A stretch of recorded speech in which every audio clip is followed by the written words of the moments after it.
everybody! So I got a request to do a top movie list. So that's what I'm going to do. And instead of it being a top 10, I'm going to make it a top 15 because there's just so many movies that I wanted in this list that it turned out to be a 15. Let's begin. Okay, so let's start with 15. And number 15 is AI Artificial Intelligence. And it is a Steven Spielberg film.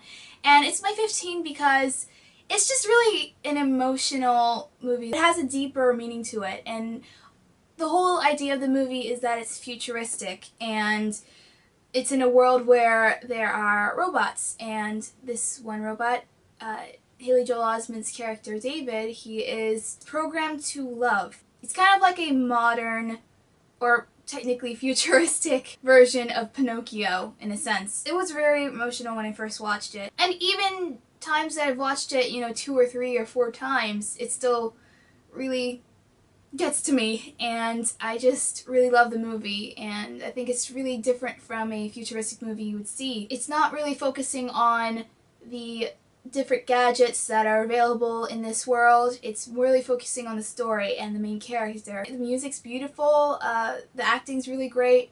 I find the story really moving to me, so that's why I like it so much. Okay, so let's go to number 14, and it is Pirates of the Caribbean: Curse of the Black Pearl, which is the first Pirates of the Caribbean movie, and I love this because it's so adventurous. I was blown away by this movie when I first saw it, and Johnny Depp was absolutely perfect for Jack Sparrow, and even the other actors in it were perfect as their characters. And what I really love about this movie is that every single actor and the characters they're playing, great chemistry on screen, and you remember all the characters. They have these personalities that are different from what you've seen before, and I just love that about the film, and how it's so adventurous. It reminds me of kind of a little bit of Indiana Jones in a sense of action and adventure, so that's why I love the movie so much. Okay, number 13 is a movie that I've recently watched, probably maybe 1 or 2 weeks ago. I think it was the week of when I saw Prometheus, so that week when it came out. Memento, which is a Christopher Nolan film. I think this movie really put him on the map, and it's just a really fascinating movie. What I really love about this movie is that it's a different way of filming, and it's starting from the end of the story as the beginning of the movie. Everything starts to unfold as the movie goes on. I think they do it in this technique because the main character, has short-term memory loss. And it's almost as if, when you're watching it, the audience is sort of remembering along with that character. And even though you see what happens at the very end of the story, there are still surprises and mind-blowingly amazing writing and such a clever technique of filmmaking. So that's why it's my number 13. Okay, so number 12 is Interview with a Vampire, and it has Tom Cruise and Brad Pitt in it. I really love this movie because it's a traditional vampire movie. It has the sleeping in coffins, burning up in the sunlight, and everything like that. It's really awesome, and I love vampire movies that take place in the older decades. And this first takes place in 1800s, and it goes onwards to modern day. Well, for that time it was in 1994, so it goes to 1994, and it's based off of a book. And I've read the book, and it's just equally great, and it's a great adaptation, this movie, and just great writing. I know that the author of the book actually wrote the script for this movie, and she did a great job. You never think that Tom Cruise would be a good vampire, but he was really one of my favorite characters in this movie. He was just great, and Brad Pitt was great, and Kristen Dunst as a little girl was in this movie, and she was amazing as a little vampire. Her acting was superb in this, and usually kid actors aren't that good in movies, but she was phenomenal in this. Really great. So that's why it's my number 12. If it looks a little bit different, like the picture, it's because I had to cut off the camera for a while and then come back, and when I came back, I was up to number 3 and found out that the freaking camera never recorded it. So now I have to go back all the way to 11. So let's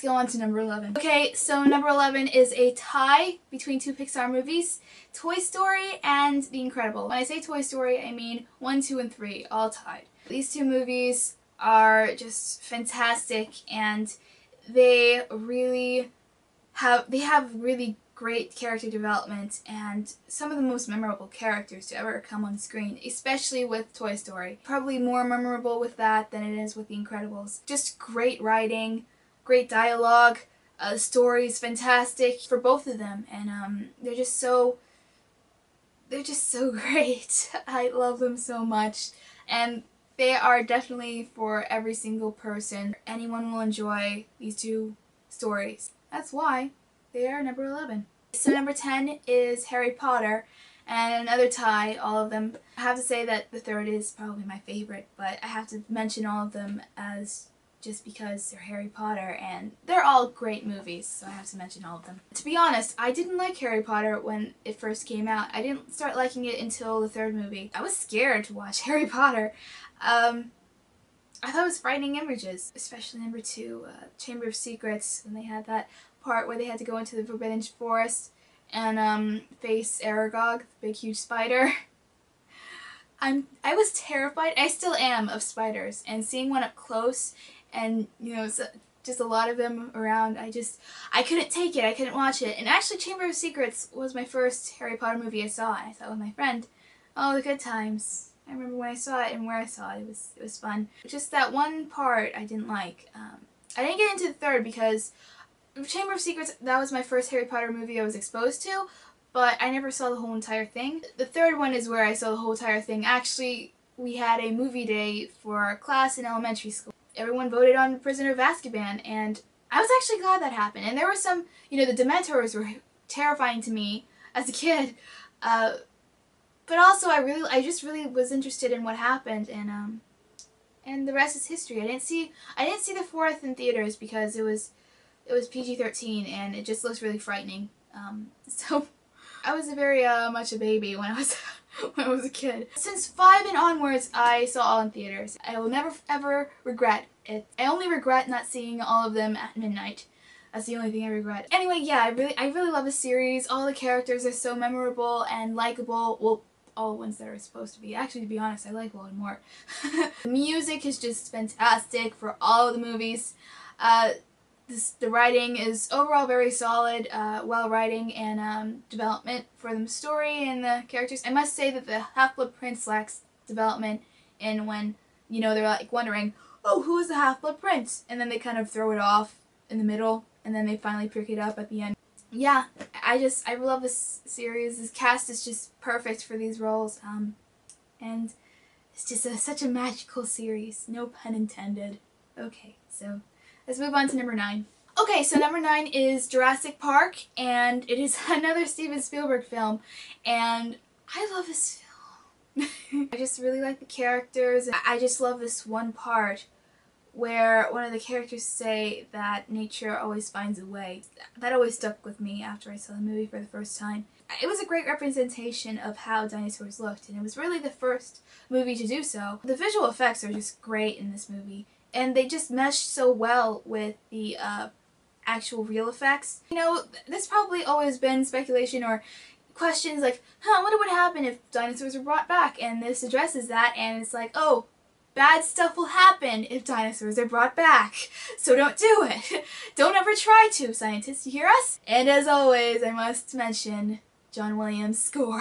You wouldn't expect a movie like Jurassic Park to have such a beautiful theme to it, but it does, and it's one of the reasons why I love this movie so much.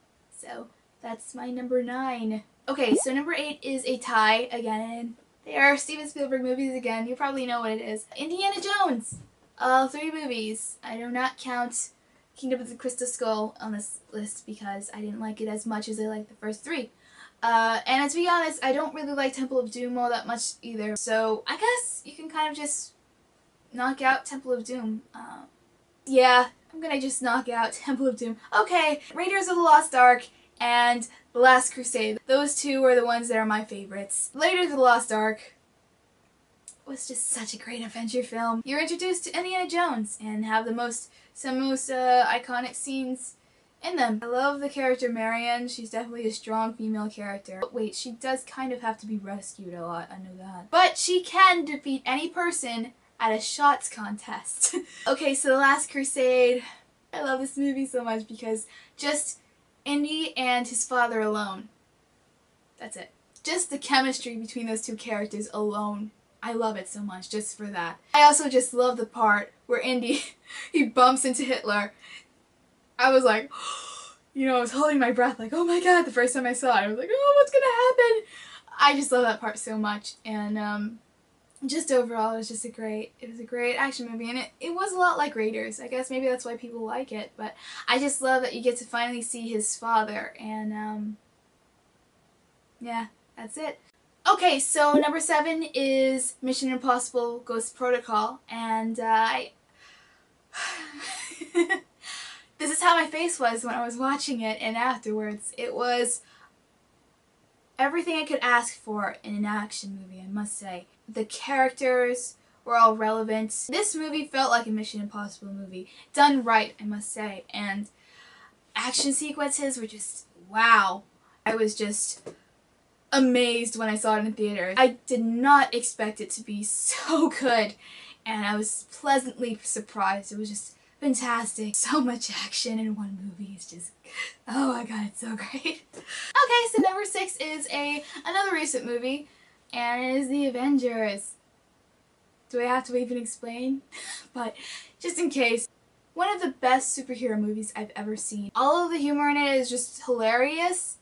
All the characters are fleshed out so well. The chemistry between all of them are great, and I literally hyperventilated the whole time. It was a great ride. It was the best experience I've ever had in a movie, and I saw The Dark Knight at midnight, and it kind of beat that, even though The Dark Knight was pretty memorable, I must say.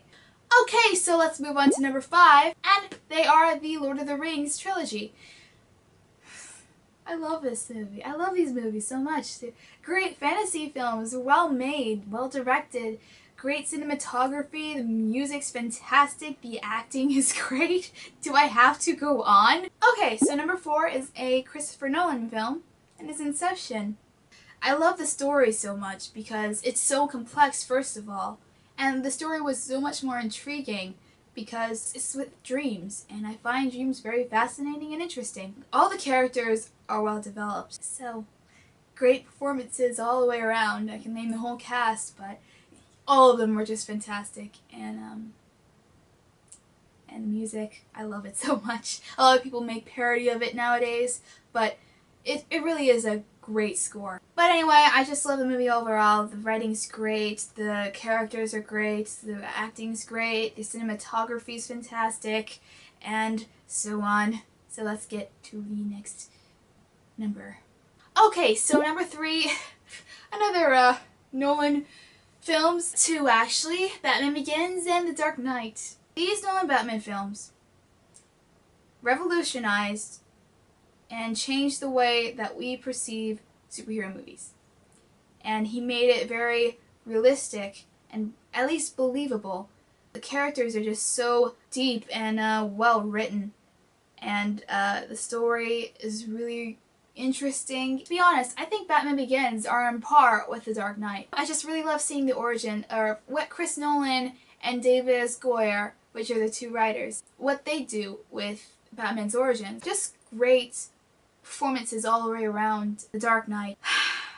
This movie was fantastic, and my number 1 favorite hero movie, I must say. And that's why it's higher than The Avengers. I love a dramatic story.